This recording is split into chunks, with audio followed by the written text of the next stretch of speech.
नमस्कार साथियों, आज हम क्लास 10th के गणित विषय के मॉडल पेपर का क्वेश्चन नंबर 24 के दोनों पार्ट हल करेंगे।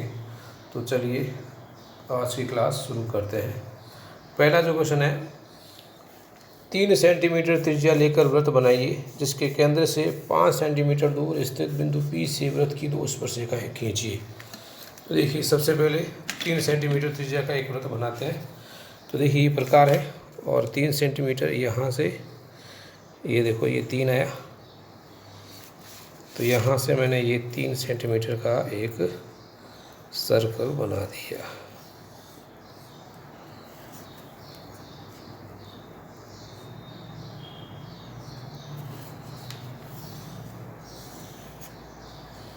ये 3 सेंटीमीटर त्रिज्या का एक वृत्त बन गया।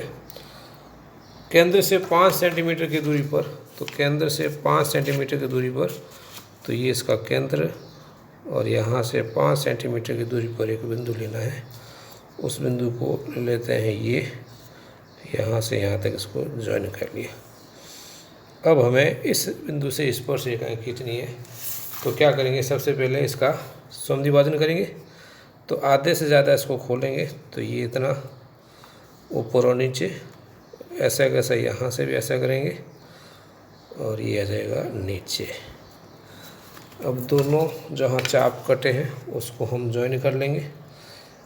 तो ये यहाँ से ज्वाइन किया, यहाँ से ज्वाइन किया, और ये ज्वाइन हो गया। अब उसके बाद देखिए, इसको केंद्र मान करके टाइट कर लेते हैं। इसको केंद्र मान करके एक वृत्त बना लेते हैं। तो जो वृत्त है इस प्रकार से बनेगा। अब यहाँ पर देखते हैं कि एक तो यहाँ पे कट रहा है, दूसरा यहाँ पे कट रहा है। इसको O मान लेते हैं, इसको A मान लेते हैं, इसको B मान लेते हैं, और ये अपने पास कौन सा है, P है। P से A को मिलाया, ये रहा P और ये रहा A। इसको आपने ज्वाइन किया तो ये आगे बढ़ेगा। इसी प्रकार से P और B को मिला दिया, तो ये PA और PB 2 स्पर्शिकाएँ हो गई। अब आगे ये क्या कह रहा है, इनकी लंबाई की गणना कीजिए।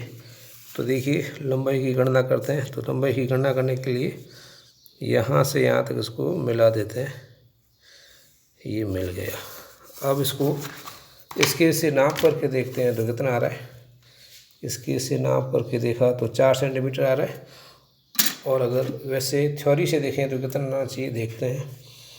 ये 3 सेंटीमीटर है और ये 5 है, ये 90 डिग्री हुआ, तो ये कर्ण हुआ AP का स्क्वायर। तो AP का स्क्वायर इक्वल्स टू क्या आ जाएगा, 5 का स्क्वायर माइनस 3 का स्क्वायर। 5 का स्क्वायर 25, 3 का स्क्वायर 9, 25 में से 9 गया 16, और अपने को AP निकालना है। तो वर्गमूल 16, और 16 का वर्गमूल क्या होता है, 4। तो देखो, गणना से भी 4 आया, और जब हमने रचना की तो भी क्या आया, 4। ये इसका आंसर है। अगला जो क्वेश्चन है, सुमिलित कीजिए, यानी इसके अंदर आपको क्या करना है, ज्वाइन करना है कि कौन सा सूत्र किसका है। तो पहला जो सवाल आपको यहाँ पर दिया रखा है, बेलन का आयतन।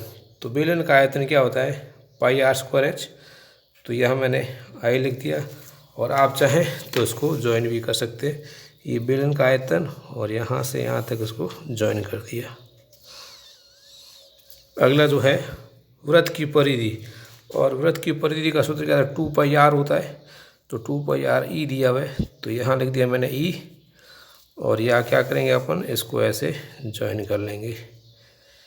ये ज्वाइन कर लिया। इसके नेक्स्ट क्या है, घनाभ का विकर्ण। घनाभ के विकर्ण का सूत्र क्या आता है, √L square plus B square plus H square, यानी ये क्या आ जाएगा, B। इसको अपन ऐसा ज्वाइन कर लेंगे, ये आ गया। उसके बाद ठोस अर्धगोले का पृष्ठीय क्षेत्रफल। तो ठोस अर्धगोले का पृष्ठीय क्षेत्रफल का मतलब क्या था, 3 पाई r स्क्वायर। तो ये रहा 3 पाई r स्क्वायर, इसको ज्वाइन कर लेंगे ऐसे। उसके नेक्स्ट घन का आयतन। घन का आयतन क्या होता है, A क्यूब। तो A क्यूब ये आ जाएगा, ये A क्यूब, यहाँ से ये आ गया। गोले का पृष्ठ से 4πr², तो ये एफ है, ये तो वापस इसी लाइन में आ जाएगा। घनाभ का आयतन L×B×H, तो ये डी है, ये आ जाएगा ऐसे।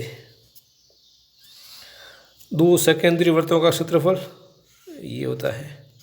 गोले का आयतन 4/3πr³, तो ये सी आ जाएगा, 4/3πr³ सी आ जाएगा। और लास्ट में क्या है, बेलन का वक्र बस 2πrh, तो ये 2πrh आ जाएगा। तो दोस्तों आज के लिए इतना ही। नेक्स्ट बाकी जो क्वेश्चन है अगले वीडियो में करेंगे। Thanks for watching.